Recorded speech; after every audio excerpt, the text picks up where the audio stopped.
আসসালামু আলাইকুম বন্ধুরা, আমার চ্যানেলে আপনাদের সকলকে স্বাগতম। আজ আমি রান্না করেছি ইলিশ পোলাও।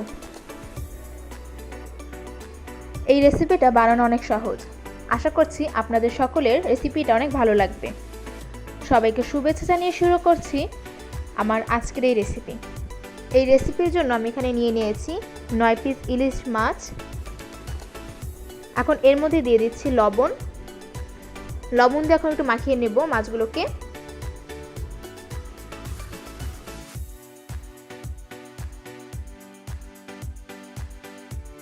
এদিকে আমি নিয়ে নিয়েছি 1 কেজি পোলাওর চাল। এখন এর মধ্যে দিয়ে দেব পানি দিয়ে ধুয়ে নেব।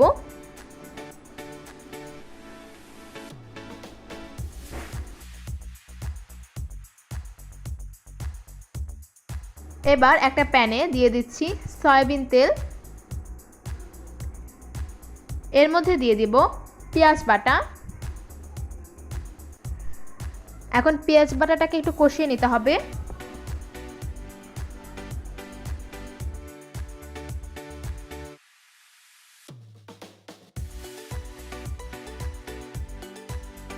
কষানো হয়ে গেছে। এখন এর মধ্যে দিয়ে দিচ্ছি 1 চা চামচ জিরা বাটা, 1 চা চামচ ধনিয়ার গুঁড়ো ও 1 চা চামচ মরিচের গুঁড়ো। এখন মশলাটাকে আবার একটু কষিয়ে নেব।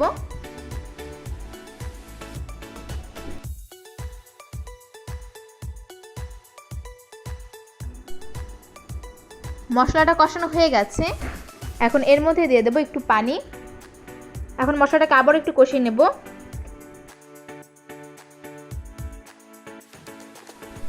মশলাটা কষানো হয়ে গেছে। এখন এর মধ্যে দিয়ে দেব ইলিশ মাছগুলো।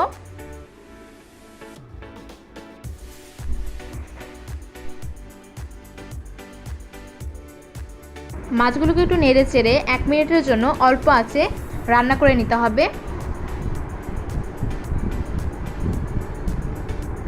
মাছগুলোকে আস্তে আস্তে নাড়তে হবে যেন মাছগুলো ভেঙে না যায়।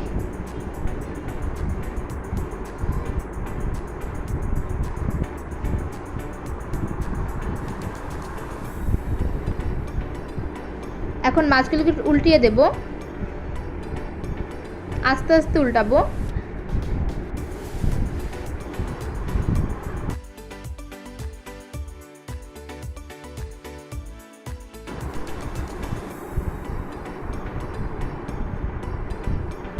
এখন এর মধ্যে দিয়ে দিচ্ছি স্বাদমতো লবণ ও দিয়ে দিচ্ছি পেঁয়াজ পেরেস্তা।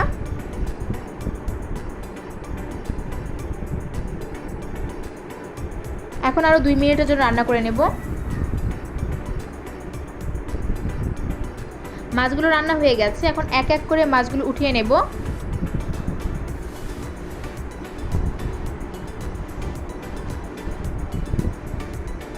এবার মাছে থাকা মশলাটা একটা বাটিতে তুলে নেব।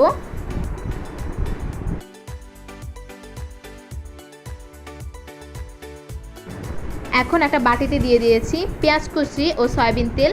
এটাকে এখন বাদামি করে ভেজে নিতে হবে। ভাজা হয়ে গেছে।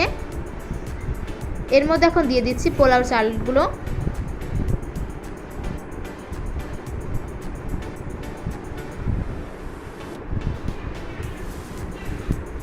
এখন পোলাও চালগুলো একটু নেড়ে চেড়ে নেব।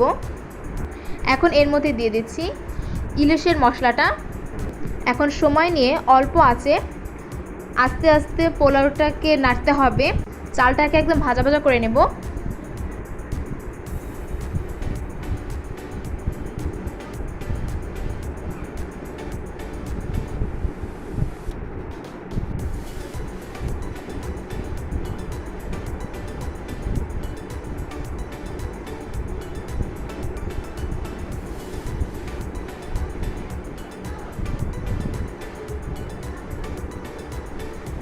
এখন এর মধ্যে দিয়ে দেব পানি।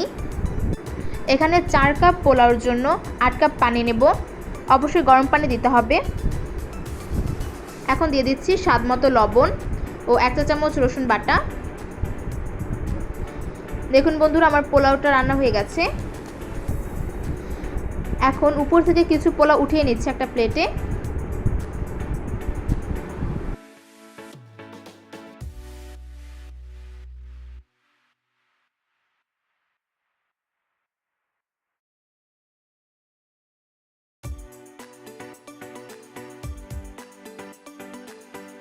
এখন এর মধ্যে দিয়ে দেব রান্না করে রাখা মাছগুলো।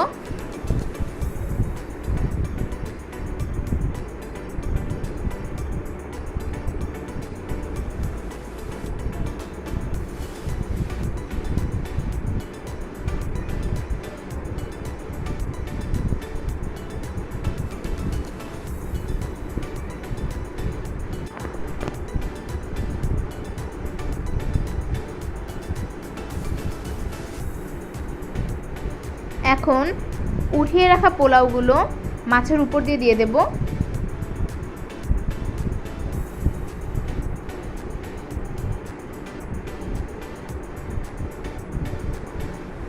এখন ঢেকে 4 থেকে 5 মিনিটের মতো রান্না করে নেব। দেখুন বন্ধুরা, আমার পোলাও ইলিশ রান্না হয়ে গেছে। বন্ধুরা, আমার এই রেসিপিটা যদি আপনাদের ভালো লাগে তাহলে লাইক, কমেন্ট, শেয়ার করতে ভুলবেন না এবং এরকম আরও রেসিপি পেতে আমার চ্যানেলটা সাবস্ক্রাইব করে রাখবেন। সবাইকে ধন্যবাদ।